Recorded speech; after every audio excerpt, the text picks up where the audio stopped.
hello 443 ni a pisiam mi te chunga lom tu kan se kan lom pisiam kan lom tuk an ni kha kan bungra da na ni a bungra ka da lo phei le chu kan kal thei don lo ti na ni kal thei don lo ni lawin kan kal thei nga ma se kan thleng lo tap anga mun kan kal kan sei don ni a ha thak zia pui tak ani pui tak hey 442 อะมันทราอันสวดสันแหละตัวเนี่ย4 5 6 7 8 8 บวกเวลกันเช่นหุ่นตัวนี้ตัดไม่ได้การลีมาเสกันกันละมากันจอลซาเราไม่จะกันจอลฟักตัวเรากันส่วนชุกแต่นี่งดเราชวนกันมันหัวตัวตอนนี้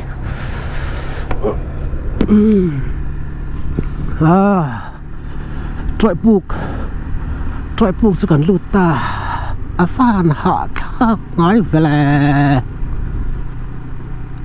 กันใส่ดูซูที่ตัวเตะกัลเวดูนอมส่วนฟิตเนสในฉลาดตานส่วนกัลซีวักเราให้กันนี่พวกกันฟิตแล้วรู้ถูกกันกัลตาคล้ายที่อินสติการเตะกันบุญโซกะจะมีเพียงมากันเกียร์ในส่งเฮลเมตเตะเกมอะไรที่เราซูยังมากันกิ้งโซโลนี่ที่จงจะปวดส่วนกันแข่งโจ้กันอย่างนี้จูกันฟิตเรารู้ตุกเซฟทูเรากันฟิตเราเสียจูเราเห็นเชะ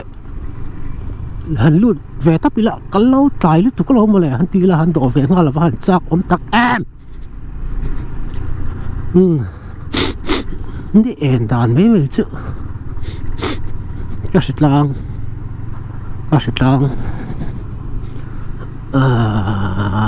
จ้างขบวนเราก็วัดตุกานี่จูตรวจปุ๊บกัลดูตานกันใส่ดูนี่ทิ้งดูไอ้นักกัลเต้นกันติดทบมาเอ็มโอกันเตียเวะกันใส่เวงไงกันมันมาแต่อีดวดเตะมุกนี่เราจะตู้มาดวดตัวน้ำเราเนี่ยหันไฟฟักเสร็จละอาสอมนี่อธิบายดูยังไงนมนกไปไม่ไปถึงตอนปนไฟฟักที่จวนนี้ไปไม่หาสักทีนะไอ้ท่านรู้มาจะเตียงตัวจวนนี้อากาศเต็มฟงไฟเตียงติข้าเตียงมุนชากันสวดสันเมฆลายกันก็ใส่แบบชิวๆนี่คงแต่กระจุบลอยเลยเต็มสุกันมาเดี๋ยวเล็กไม่เทคงกันเบาชุ่มกับอะไรเวียงเร่งเรียวอะไรมุนชาคัวเตะไว้น่ะอินตังมอยตักไหมทรอยตังมอยตุกไหมหลอนเทยละหุ่นเป็นเปะตุไลเฮียนก็ไม่ได้วางเฮียนดูได้แล้วก็งดเทยละวะ VLTF เตะอันสตริกทรีนะอันพันเหล่าทรีนะมาเสียมุนชาเฮียนดิวตีเราละวะเราครบไหมมุนชาแต่จุงมุนชากันหล่อไหมมุนชาคัวมีส่งก็เขามีวิส่งแต่จุงหลอนถูกกันเสียอินครัวปวดโจนหันลากเวลกันดูเพี้ยวเสกหุ่นกันในเตรียมมาตุกาตินปูกับขันโจนเขาก็ตักงำเหล่าฉันจุดที่อันนั้นตุกากับโจนเขาstrong wind ให้ไปที่น่า warning อัปเดตสารทินไปขัดเพจูก็ตุ่มเหล่านั้นเรามาละได้เลยงาละจู่อันส่วนนี้กับเหล่าทองเดี๋ยวแล้วก็ขัดงำตะเหล่าขานี่ในวิกมินิจู่อัตเอมาที่ยังงำเดี๋ยวแล้วก็อย่างว่าจุดนี้ว่าจะกันกำลังไอ้ส่วนนี้จะกันทีมรูดดอนชิมเสกการฟิวมาแทนง่ายดาริดการฟิวเฮ้ยตักฮีลอมไรแล้วทำหันไรเล่ลันพักมาเสกแล้วเวเดอเล็กจานโหนตัวอังจีขั้วอังจีก็แล้วก็เชเบอร์นั่นสิหอดหลายบุยเท่าตัวก็จนเด่น subscribe กันเลยวิวสามตักจะมีขั้วจนเราได้โดดที่หัวจะปอยดีนะปอยก็ตีหลอดตีเลยเทแล้วนั่นฉันจะให้ปากจะให้นี่มันก็พูดต่างกลางหลอนไอ้จนใบขัดสุนวมได้แหวน้มเละไม่ใบขัดเลยกลางหลอนจูที่ได้ที่ในกันก่อนนะคะนวมตักนี่นวมตัก go โอ้ยตัก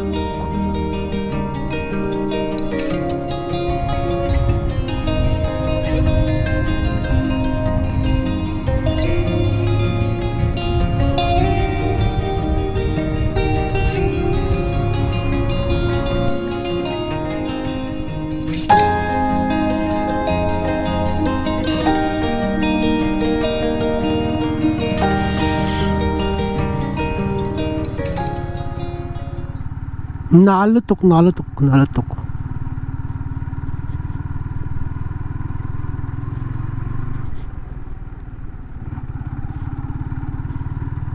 Adam tu ka heng lai hi tikum bridge chak khani mai tikum lei chak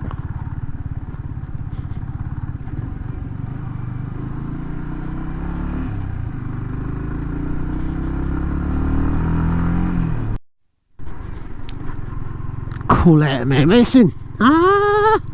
so bita pani tan khu ka son ka bal vak na ni hi kapoto ang chu an pani an tan khu so ka hip na sa tol tu ka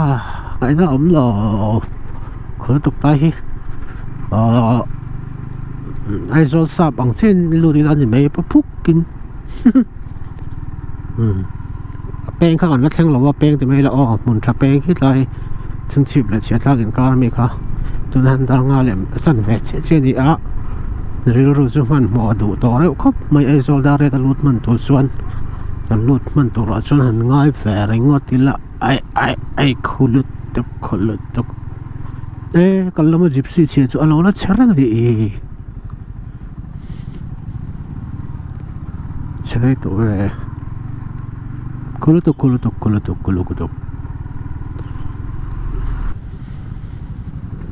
ta hi tui kallama po kalo flash na khani a tui lak na ni a nal khop maya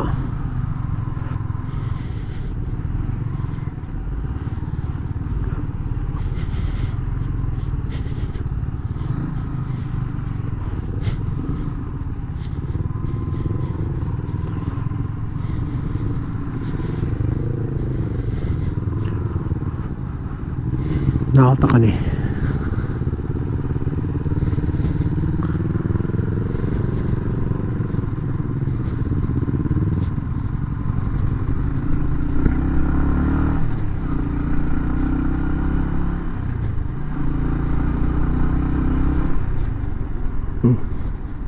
MPN kan khu han tem ve te se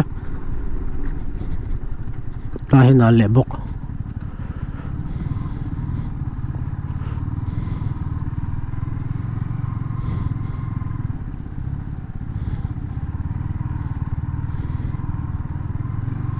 Jehi acha chung me lo ma se apana chung a hian metal rod a le hi metal rod ani a chumi chung a chun chir om ta ban deuh mai tu chuan ati ban atinal anu ngai me win kan right chu a variety tap kong khu kong tha bisa zan tang sang lu tuk ruam lu tukยังไปแต่ข้ากันกันละเดียวเองจูcollection ที่ครบไหมตานมาเด็กกันกันเด็กเตียง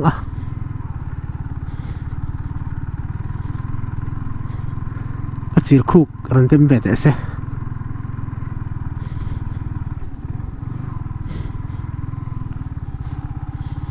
โซมงแซกโฮ้ย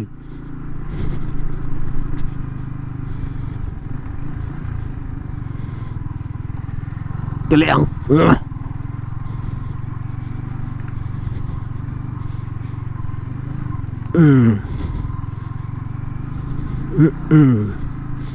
มาสารกันไรกันโห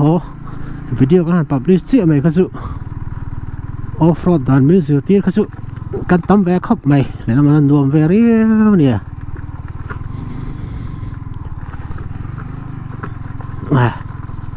nal ve khokrok mai sia ru su mi heng lai hi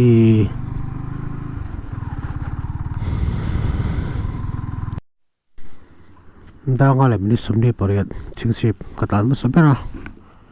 kalepel veka prap la ngayam la Red Bull ka amen Red Bull mo lain palem nah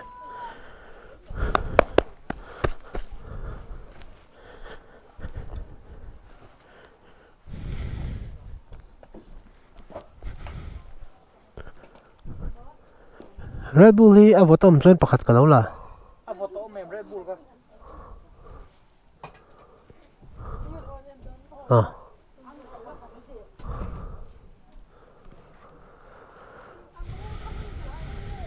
pa ngai arong pa ngai tap kha apol kha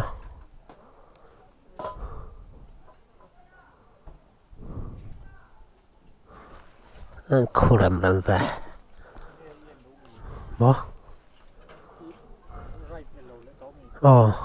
kita puka kan lut ni kha roi puka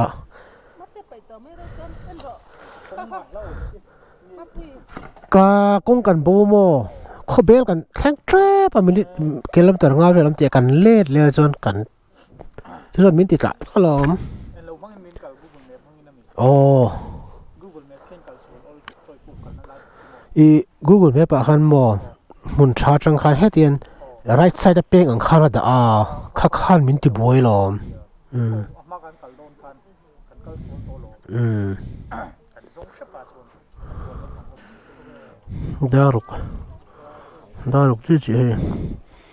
down right bul kan ina daret man Aizawl thenangai ruk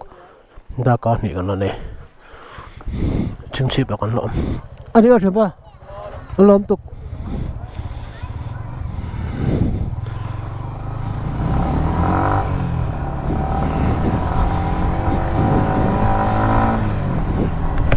atai aman ange amun thei to lo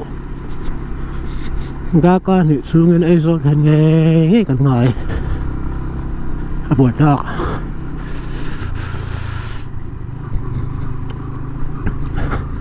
curfew hian in hotline min ti kan hotline thei lo pa a chu non chuan na chi ka siang khan mun la poi kan right thei lo ni chingchi a Red Bull kan ina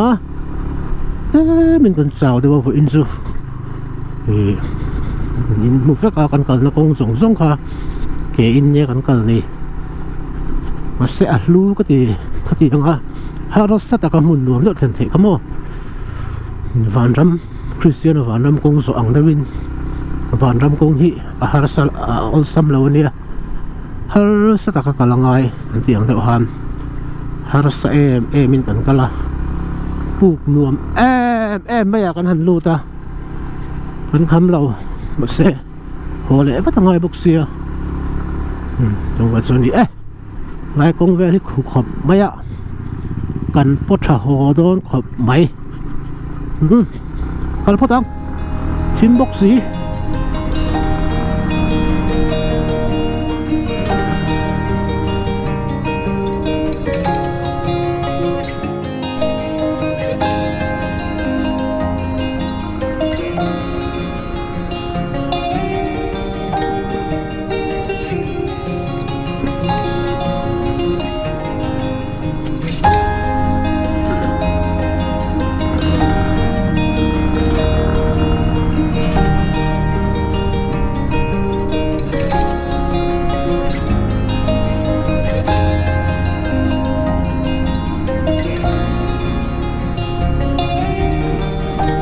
Okay, it's 6:07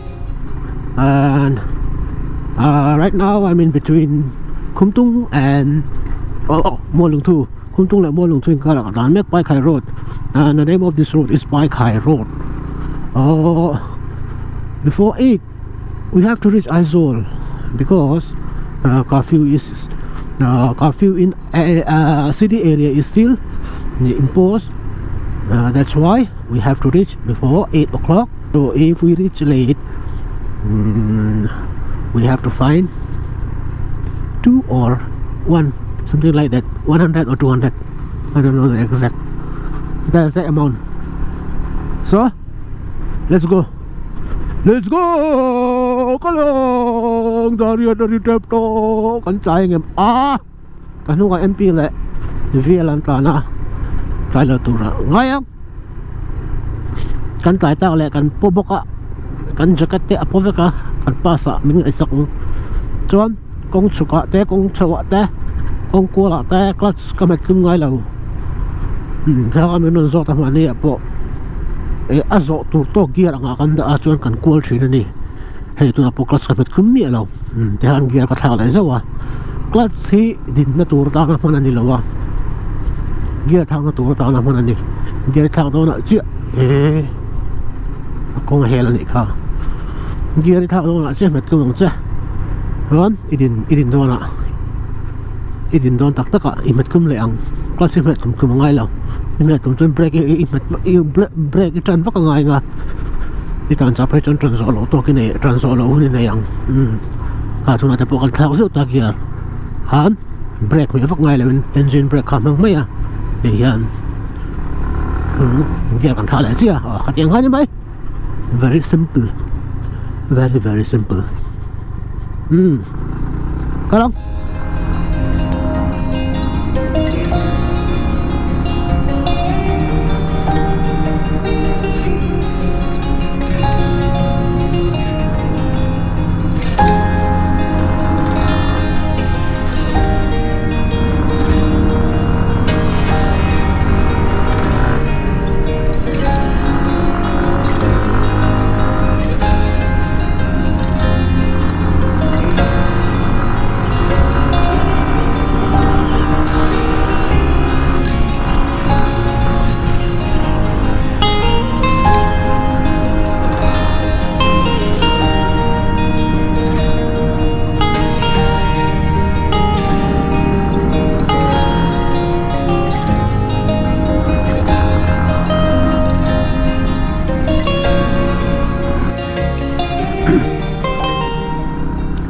$725 mua lùng thu còn phèn xe mới sầm thum nga còn lần này mình mọ thầy về còn zoom nó còn tài hiền chọn cắn tán parang chọn miệng là bên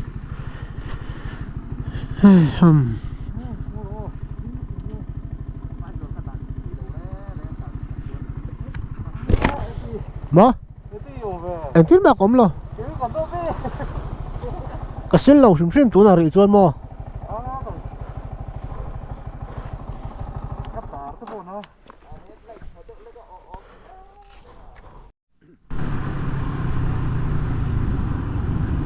hello 7:55 đang ra em đi sầm ngã bằng lâu đi ta kulikon kan luta khay zoom pa kan zoom man mang lay nem la man mo về đâu đi đã riết alu nghe khang ai về bốc xì à rồi xuân họ làm bằng xuân cho clam khóc mày vậy cần vậy như sẽ con xuân đi rồi lẽ Red Bull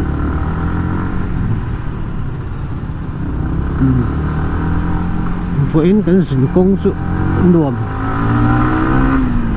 tắc đi nuông tắc mua anh cũng em lấy lệ ngã lắp thiên ra đó như giờ này em pin này là pump bài luôn làm cái gì à ngái luôn không cái gì pump gan bài luôn ạ mong đầu riêng khóc mày pump bộ anh pon đi xeประเทศเด่นเป็นการช่วยนะสักครับไม่เป็นการไร้จ้ะการไร้เปลี่ยนแล้วมาเกี่ยกันกันนั่นเต้กลางขามกูตักตากอัลซัมตักก็เจียงอาจจะกันก็ละนี่เป็นการช่วยกันตีตัวอังกันตุ่มอังตัวก็ตะเกียงกันที่ไทยอะอารมณ์มาใส่กันสิลเดี๋ยวจะกระริงเอ็นปีไปจะสิลเลยตัวก็ใบปวดขัดเลยทีตัวละเว้ยเดียmua lùng thua cần dùng bộ hận thì lại thấy tội đâu cái chút có xin là vợ mà sẽ kể cả lý có thể là mà các cái rổ tắt dễ là cái cần cao khát được ba school bị còn cần thêm tỏ okay sáng nay xong thì bắt first right 2021 first right su anh uống nghe mày bay ka traboka afit traboka nuam em ani kan enjoy tak zet viela se tlanga omlai nia hello ho kan rolin lo ho ngala achung te in han sak pui lo kan ni ran tel ve boka VL Maucha return pathum kai mulu chu voin chu nuam kan ti khop mai next right po kan plan le ngal vel nuam kan ti lu tu ka tun hai so in exploring lam pangi war tang ka te fela mun na le to thei Aizawl tanga langa to thei ang chi mo thei man mo lu tu ka ho ngai lo te hi om sela du tu sa mane zani nang te she om lu tu zun po kan zung thaman lo dare da lu ngai kan du sia tiang wel khani a ka le India pathian ramati chuan weekend ride kan nei lenga chuta chuan khoi le kan kalang chukala shelawa ngan sai khomanga mun duam da kan kal le ang voin kan kalna aha thak ang ain kan rei man lowa asan chu Aizawl hati ang ni wang hian next chuan in man mo dewin kan ti tonga kan bok khang lang lom le ang pon ni se subscriber le viewers song te lon thu ko shil tu se wa hei ati atran tir video tir lampang ko soi tu ang khan 80 plus ke singret chuang subscriber nein ka lo le ta kum thara ka lo ma me subscribe tu song chu lom thu ko shil chu wa ke video te in lo entry na in lo view tree na in lo like tree na in lo share tree na chen chuan chung song te chu in chunga lom thu ko shil chu wa ka lo ma ni kan mal amun kan shelawa kan damanga pathian in rematia shi te are zel te ni chuan kan la rai zel tu ra ngai la pathian in rematia ka chung ten ramanti bok chuan kan rai zelang weekend te kan rai anga holiday te kan rai anga tiang khan mun ngom do te kan fanganga khuwa te pro kan rai lenga ka tiang khan kan ti chautan le tak takang kum athar sau na gin kumin chu tan thai ang ber rai tu mong because subscriber in so vai chunga comment tu te in so vai chunga lom tu ka shil chuwa voin kan right ti lo tu sak tu pathian hen alom tu ko sia in so vai chunga ka lom thank you thank you bye vek ule kamami chu tan thei ve tan thei tap